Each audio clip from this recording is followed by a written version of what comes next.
ભાવનગરથી ડાકોર પગપાળા સંઘનું આયોજન કરાયું। શ્રી રાજાધિરાજ રણછોડરાયજીની કૃપાથી રસિક સંકીર્તન મંડળ દ્વારા આ વર્ષે પણ પગપાળા ચાલીને ભાવનગરથી ડાકોર સંઘનું આયોજન કરવામાં આવ્યું છે। આ વર્ષે 20મું વર્ષ હોવાથી ઠાકોરજીને 52 ગજની ધજા પણ ચડાવવામાં આવનાર છે। ત્યારે તારીખ 12/4/2024ને શુક્રવારે બપોરે 1:15 કલાકે આ પગપાળા સંઘનું પ્રસ્થાન કરાવવામાં આવ્યું હતું। સંઘના પ્રસ્થાન પૂર્વે સુંદર મજાના ભજનોનું પણ આયોજન કરવામાં આવ્યું હતું। આ ઉપરાંત માઢિયા ખાતે પ્રસાદીનું પણ આયોજન કરાયું।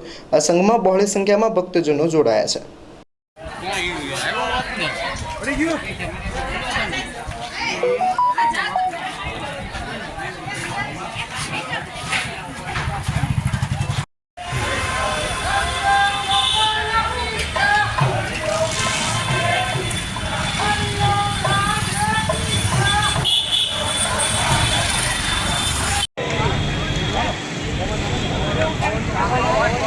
બાપાને મેં કીધું હાલ તું તારો છોકરો ફોટો પાડો એટલે અમે ગાડી ફેંકાવી મેં એ વ્યક્તિ બધો